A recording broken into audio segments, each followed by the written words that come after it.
Okay, here's the thing. Kodak and Wayne got pardoned. All that straight. Wayne went to jail, went to Rikers when he got caught with that first gun. I don't understand why people have guns and they in a position with the most money in the world. So what sense would it make for you to shoot somebody or some shit like that and throw it all away? So Trump pardoned him.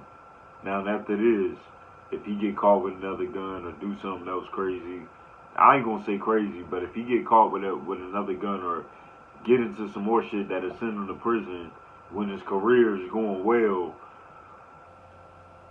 it wouldn't make sense. Now Kodak, he kept going to jail. He kept going to jail. Some shit wasn't his fault. Some shit he just got caught up in that was dumb as hell. But the thing is, like, young niggas don't think. Like, say like young niggas in my city. Ain't none of them came up on hitting a trap or nothing like that, like back in the day. Or other than that, they be wanting to scam.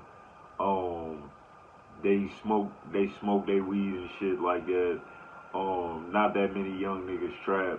Niggas on the other side of town like Fayetteville and that, like them niggas a little bit more serious, so they might trap or some shit like that.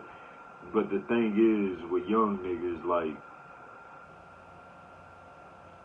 these interviewers, No Jumper, Vlad TV, they be all into them young niggas stories and shit like that. The niggas ain't did shit to make no money. They music made money, but they ain't do shit to make no money. They ain't really have no guidance, and they all over that shit.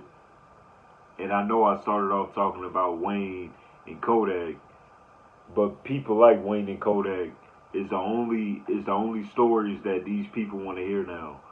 It could be somebody with 1,000 followers on Instagram, 5,000 followers on Instagram, just like everybody else, and everybody's tuning into that person. Now, with everybody tuning into that person, why you can't tune into the next person that tags you and you look at they shit and be like, okay, I'm gonna call this person up for an interview. I'm gonna do this. I'm gonna do that. Those No Jumper cats, they pick like the Legally Blind type chicks or whatever, and bring them on the show. You don't see that many black chicks coming on the show. You don't see that many black film stars coming on the show and shit like that. If they really cared about bringing underground people up, they will bring everybody up. Some of the people they be interviewing don't be going through shit in their life.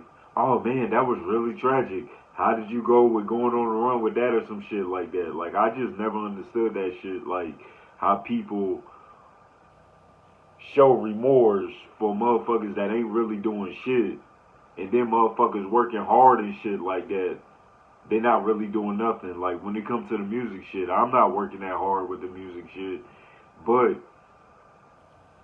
I know people that are, and I know people that could work harder. I'm 28 now. Back when I was 15, 14, 18, I could have been doing shit way different. It's plenty of niggas that I know that's nice as hell with the rap and shit like that, but they didn't change nothing. They didn't do nothing to stand out back in the day versus now when we old as hell. I know it ain't no stop to it. Everybody can keep going, but just imagine driving a Range Rover at 18 versus driving it old. And I'm just putting this out here to say, like, everybody needs to keep working, but everybody needs help with something. So all these interviewers that's giving all these interviews to people that ain't really on shit, the people that's working, that got a small fan base and small followers, we need somebody out there to give them some shine. That's what I want to work on. But yeah, I know I talked about a whole bunch of shit, but hopefully Wayne and Kodak don't fuck up again.